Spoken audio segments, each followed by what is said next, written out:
आपका दोस्त राजेंद्र सिंह राठौड़ आप सभी का स्वागत करता हूं मेरे YouTube चैनल पे। साथियों, आज बहुत ही ज़बरदस्त टॉपिक के साथ में मैं आपके सामने आया हूं और ये बहुत ही शानदार टॉपिक है, क्योंकि आज अगर बात करें नेटवर्क मार्केटिंग में तो सबसे बड़ा जो मुद्दा है, सबसे बड़ी जो समस्या है वो एक ही समस्या है साथियों, कि हमारे कई लीडर्स, हमारे कई साथी ऐसी कंपनी का चुनाव कर लेते हैं जिसकी वजह से उनको 2 साल 3 साल काम करने के बाद भी कंपनी को छोड़ना पड़ता है, या फिर मान के चलिए एक नए प्लान की तलाश करनी पड़ती है। साथियों, आज का जो टॉपिक रहेगा वो ये टॉपिक रहेगा कि हमें अच्छी कंपनी की शुरुआत कैसे करें, एक अच्छी कंपनी का चुनाव कैसे करें, एक अच्छी कंपनी होती कौन सी है। इन सभी मुद्दों को लेते हुए, इन सभी टॉपिक्स को लेते हुए आज मैं ये वीडियो बना रहा हूँ। साथियों, आपको बहुत सारे नेटवर्क मार्केटिंग को लेते हुए बहुत सारे टॉपिक्स पे मैं वीडियो देने वाला हूँ। आज मेरा ये शायद फर्स्ट वीडियो रहेगा जो नेटवर्क मार्केटिंग को लेते हुए, जो एक एजुकेशनल, कहीं ना कहीं एक इन्फॉर्मेटिव ये वीडियो रहेंगे। तो मैं चाहता हूँ कि सभी नेटवर्क मार्केटिंग के लीडर्स, अगर किसी ने भी मेरे चैनल को सब्सक्राइबर नहीं किया हो तो साथियों सब्सक्राइबर कर लें, क्योंकि आने वाले टाइम में बहुत ही ज़बरदस्त और शानदार वीडियो मैं आपको देने वाला हूँ।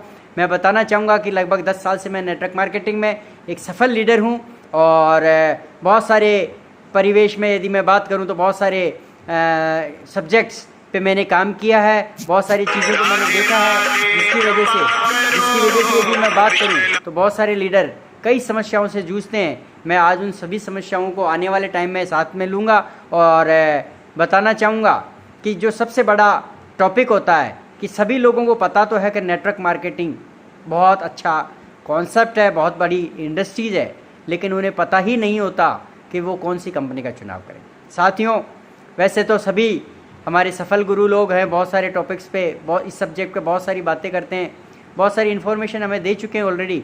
लेकिन मैं बताना चाहूँगा, आज तक हमने हमारे पे काम किया, आज तक हमने कंपनी के लिए काम किया है, लेकिन कभी भी कस्टमर के लिए काम नहीं किया। अगर मैं बात करूँ, जिस दिन हमने कस्टमर पे काम करना स्टार्ट कर दिया उस दिन साथियों हमें लगातार और सफलता मिलती रहेगी, हमें हमेशा परमानेंट कंपनी करने का मौका मिलेगा। साथियों, सबसे पहले अगर मैं बात कहूँ तो इस पूरे मार्केट में एक ही व्यक्ति है इम्पोर्टेंट, जहाँ से सेल जनरेट होती है, और वो कस्टमर।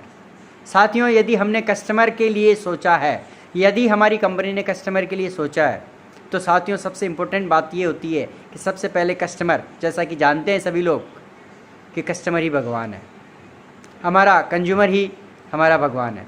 साथियों, कंज्यूमर को क्या चाहिए, अगर उस पर कंपनी फोकस करती है, यदि कोई भी कंपनी कंज्यूमर के प्रोडक्ट जो कि बहुत ही बेहतरीन होने चाहिए और यूजेबल होनी चाहिए, साथियों उस पर फोकस करती है। यदि प्राइस की बात करूं, अगर वो कंपनी प्राइस को भी कंट्रोल करती है, और यदि प्राइस इक्वलेंट टू मार्केट, या अगर मैं बात सही कहूं तो मार्केट से भी अगर 2-5-10 रुपया सस्ता हो, लेकिन क्वालिटी अच्छी होनी चाहिए, तो साथियों वो कस्टमर उस कंपनी से परमानेंट जुड़ा रहेगा।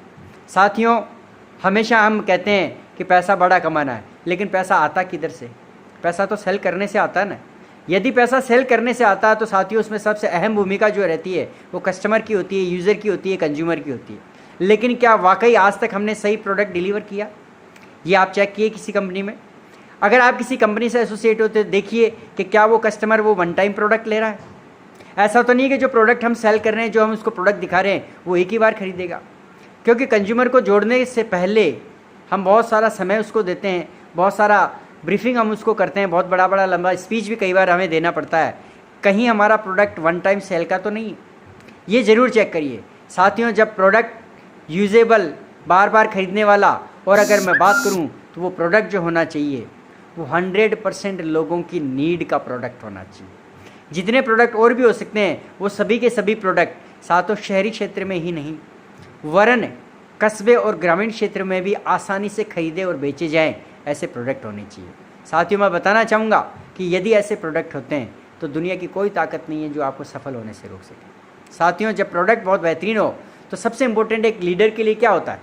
सबसे बड़ा एक लीडर के लिए होता है कि उस कंपनी के अंदर एक कंपनसेशन प्लान होता है जो उस कंपनी ने बहुत बेहतरीन बनाया हो, जो डेटा लेकर डेटा कलेक्ट करके ही वो प्लान बनाया गया हो। कि बहुत सारे प्लान आज इंडिया के अंदर चल रहे हैं, लेकिन उन प्लानों को करने से 1 साल 6 महीने बाद, कई 2 साल बाद लीडर कहते हैं कि इस प्लान में वो मज़ा नहीं है। साथियों, वो ऐसा क्यों बोलते हैं? क्योंकि वहाँ पे उस जगह पे वो टर्नओवर तो बहुत सारा देते हैं, लेकिन जो पे आउट होता है वो कंडीशन होने की वजह से बहुत ही कम निकलता है। साथियों ऐसा अगर छोटे छोटे लीडरों के साथ में होता है तो वो ग्राउंड के लीडर उस कंपनी को क्विट करते हैं और नई कंपनी की खोज करने के लिए निकल जाते हैं। और ऐसा ही फिर दूसरी कंपनी में होता है साथियों, क्योंकि प्लान बहुत हार्ड होता है, कंडीशनें ज़्यादा होती है, प्रोडक्ट कॉस्टली होता है, प्रोडक्ट मिरेकल होता है, जिसकी वजह से उस लीडर को बहुत ज़्यादा मिरेकल ही बताना पड़ता है। और नीड का तो होता ही नहीं है, आवश्यकता वाला तो होता ही नहीं है साथियों। वहाँ पे कहीं ना कहीं प्लान बेचा जाता है। और अगर मैं कहूँ जिस दिन प्लान न बेच के यदि प्रोडक्ट पे बात की जाएगी तो निश्चित तौर से हम कंज्यूमर के भले की बात करेंगे, हम कंज्यूमर एम्पावर की बात करेंगे। और अगर मैं बात करूं तो जब कंज्यूमर एम्पावर की बात की जाएगी तो निश्चित तौर से डायरेक्ट सेलिंग का उत्थान होने वाला है और डायरेक्ट सेलिंग इंडस्ट्रीज बड़ी होने वाली है साथियों। यदि प्लान का डिज़ाइन किया हुआ जो सिस्टम है वो अगर बेहतरीन है, उसमें कहीं ज़्यादा कंडीशनें नहीं है, तो मैं मानता हूँ 1 साल 1.5 साल 2 साल करने के बाद में आपको वहाँ पे एक बेहतरीन अर्निंग आने लग जाएगी। मैं ये ज़रूर कहूँगा कि वहाँ पर आपके वाकई ड्रीम पूरे करने का मौका मिलेगा। आपको लगेगा कि हाँ ये वो कॉन्सेप्ट है जहाँ पर मेरी टीम बहुत अच्छा पैसा अर्न कर सकती है साथियों। जब प्रोडक्ट के बारे में बात आपकी क्लियर हो जाए और आपको लगे कि वास्तव में ये प्लान भी बहुत अच्छा है और इस प्लान को यदि मैं और मेरी टीम करते हैं तो नो डाउट आप एक बात ज़रूर चेक करिए कि उस कंपनी में क्या जब आपने ज्वाइन किया तो क्या कुछ अचीवर्स हैं। अगर वहाँ पे अचीवर्स निकल रहे हैं एक टाइम फ्रेम के अंदर और एक नहीं साथियों अनेकों, वहाँ ये भी चेक करिए कि कुछ साधारण लोग भी क्या वाकई उस कंपनी के प्लान में आए हैं और उन्होंने भी अचीवमेंट लिया है। अगर उस कंपनी के अंदर जवाब आता है कि यस, तो आप इस बात को समझ सकते हैं कि आप भी वहाँ पर अचीवमेंट ले सकते हैं साथियों। वो प्लान को प्रूव करता है एक्चुअल में, वो प्रोडक्ट को प्रूव करता है एक्चुअल में, वो कंपनी के विजन को प्रूव करता है एक्चुअल में। अगर वहाँ पे अचीवर निकल रहे हैं तो मान के चलिए आप भी वहाँ पर अपना विज़न सेट कर सकते हैं। प्रोडक्ट आ गया, प्रोफाइल आ गया, तो साथियों तीसरी चीज़ है वहाँ पे कि उस कंपनी के प्रोफाइल के बारे में बात करें। प्रोफाइल इज़ वेरी इंपॉर्टेंट, क्योंकि प्रोफाइल के बारे में बात करना बहुत ज़रूरी है, क्योंकि प्रोफाइल जो है वो कंपनी को बहुत दूर तक लेके जाती है। प्रोफाइल में देखें क्या, कंपनी में प्रोफाइल में देखें क्या, ये बहुत बड़ा एक मुद्दा है। उसमें साथियों देखना चाहिए कि उस कंपनी के जो CEO हैं, MD हैं या डायरेक्टर हैं, क्या वो नेटवर्क मार्केटिंग इंडस्ट्रीज़ को लेते हुए बहुत अच्छा अनुभव रखते हैं और वो भी सफल। अगर वो सफल एक्सपीरियंस रखते हैं, यदि फॉर्मर टाइम में अगर वो लीडर भी रहें तो कोई बड़ी बात नहीं है साथियों, लेकिन वो सफल ज़रूर रहे होंगे। अगर वो सफल हैं तो साथियों आपकी टीम को भी वो सफलता दिलाएंगे, आपको भी सफलता दिलाएंगे साथियों। अगर कोई असफल व्यक्ति नेटवर्क मार्केटिंग कंपनी खोलता है तो क्या लगता है आपको, वो आपको सफलता दिला पाएगा? शायद नहीं साथियों। अगर कोई ट्रेडिशनल व्यापारी इन्वेस्टर कंपनी खोलता है और नेटवर्क मार्केटिंग के लीडर्स को हायर कर लेता है तो क्या लगता है साथियों, वो कंपनी बहुत दूर तक जाएगी? शायद नहीं साथियों। ये बहुत बड़ी बात है कि कंपनी खोलना तो आसान है, लेकिन अगर अच्छा एक्सपीरियंस वाला कोई भी कंपनी का डायरेक्टर, CEO या MD नहीं होते हैं तो वो बहुत सारी चीज़ों के अनुभव से दूर होने की वजह से वो कंपनी क्लोज भी होते हुए हमने देखी साथियों। तो ये आप ज़रूर देखें कि उस कंपनी के जो मैनेजमेंट के लोग हैं वो क्या वाकई डायरेक्ट सेलिंग इंडस्ट्रीज़ के एक्सपीरियंस को लेते हुए बहुत सफल अनुभव रखते हैं।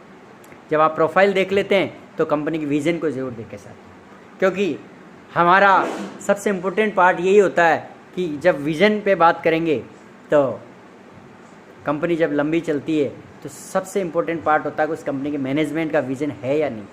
ऐसा तो नहीं है कहीं विज़न 2-3 साल का ही हो, ऐसा तो नहीं कि कहीं वही ज़्यादा पैसा कमाना चाहते हो साथियों। यदि उस कंपनी का विज़न बहुत बड़ा है, 50 वर्ष चलाने का है, तो मान के चलिए हमारा भी वहाँ करियर सेफ़ हो सकता है, हमारी टीम का करियर सेफ़ हो सकता है, हम भी वहाँ बड़ा पैसा अर्न कर सकते हैं साथियों। जब प्रोडक्ट हो जाए, विज़न हो जाए, प्रोफाइल हो जाए, तो साथियों नेटवर्क मार्केटिंग या डायरेक्ट सेलिंग में अगर हम बात करें तो बिना सीखे और सिखाए आप बड़ा पैसा नहीं कमा सकते। वहाँ ये ज़रूर चेक करें कि वहाँ का जो एजुकेशन सिस्टम है वो कुछ है या नहीं। ऐसा तो नहीं है कहीं एजुकेशन सिस्टम नहीं है वहाँ को, जिसकी वजह से आगे चलकर वो कंपनी आगे नहीं बढ़ पाएगी साथियों। ये ज़रूर चेक करें कि कंपनी का एजुकेशन सिस्टम वहाँ कितना पावरफुल है साथियों। अगर एजुकेशन सिस्टम भी वहाँ कुछ बनाया हुआ है और जहाँ पे एजुकेशन लेने की वजह से बहुत सारे लोग ग्रोथ कर रहे हैं, तो तय मान के चलिए कि आपकी टीम में जब बहुत सारे लोग आएंगे तो वहाँ के एजुकेशन सिस्टम को अडॉप्ट करके और बहुत बड़ा पैसा वो बना सकते हैं। अपना करियर बना सकते हैं, अपनी टीम को ग्रोथ दिला सकते हैं। जब ये सारी चीज़ें हो जाती है तो साथियों मैं कहता हूँ हमें पूरे विज़न के साथ में हमें बहुत ही शानदार तरीके से वहाँ पे काम कर लेना चाहिए। और ये सारी चीज़ें बहुत इम्पोर्टेंट एक कंपनी के लिए चुनाव करने में सहायक होती है। साथियों बताने के लिए बहुत सारी बातें हो सकती है, लेकिन मैं कहूँगा ये सारी चीज़ें देखने के बाद ही हमें किसी अच्छी कंपनी का चुनाव करना चाहिए। यदा कदा हम मोटिवेशन में आके, यदा कदा हम कंपनी के किसी भी एक व्यक्ति को देखकर, कभी कभी हम ये भी देखते हैं कि किसी के पे आउट को देखकर भी हम कंपनी ज्वाइन कर लेते हैं। ये सारे पॉइंट्स ही हमें चेक करने चाहिए। ऐसा नहीं हो कि किसी के पे आउट पे को देखा और हमने स्टार्ट कर दिया, हमने किसी कंपनी के सरलीकरण को देखा और स्टार्ट कर दिया, हमने किसी कंपनी के प्रोडक्ट को भी नहीं देखा और कुछ भी देख के और स्टार्ट कर दिया। साथियों मार्केट के अंदर एक नहीं, हज़ारों नहीं, लाखों कंपनियां हैं। उनमें से एक अच्छी कंपनी का चुनाव करना भी एक कला है। एक अच्छी कंपनी का चुनाव करने के लिए एक अच्छा अनुभव होना भी ज़रूरी है। अगर आपके पास में अच्छा अनुभव नहीं है तो साथियों डरने की आवश्यकता नहीं है। आप इन 5-6 पॉइंटों को लेते हुए उस कंपनी को डायग्नोस करें।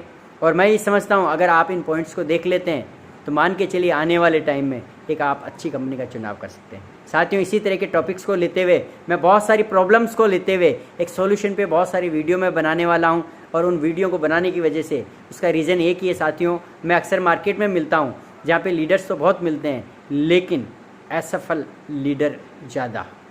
उसके पीछे रीज़न बहुत सारे लीडर खुद ही बोलते हैं, सर कई बार हमने कंपनी का चुनाव सही नहीं किया।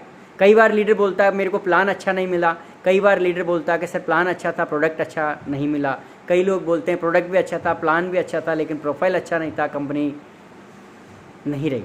साथियों ये सारे के सारे पॉइंट्स हमारे को कवर अप करने चाहिए। मिलते हैं एक बहुत ही नए वीडियो के साथ में। साथियों ये वीडियो अगर आपको अच्छा लगा हो तो इसको ज़्यादा से ज़्यादा शेयर करिए, ताकि आज आने वाली बड़ी इंडस्ट्रीज़ ये होने वाली है। और जब बड़ी इंडस्ट्रीज होती है तो साथियों बहुत सारे नए लोग भी आएंगे, और नए लोग जब आएंगे तो साथियों उनको एक अच्छी कंपनी को चुनाव करने के कुछ टॉपिक्स मिलें। ये वीडियो उनको बहुत सहायता करेगा। मिलते हैं एक नई वीडियो के साथ में, एक नई समस्या को हल करने के टॉपिक्स के साथ में। इस चैनल को ज़्यादा से ज़्यादा लोगों तक पहुँचाइए, ज़्यादा से ज़्यादा लीडर्स तक पहुँचाइए। और साथियों यदि आपको मेरे द्वारा अच्छे वीडियो चाहते हैं तो मेरे चैनल को सब्सक्राइब करिए। Thank you, have a great day.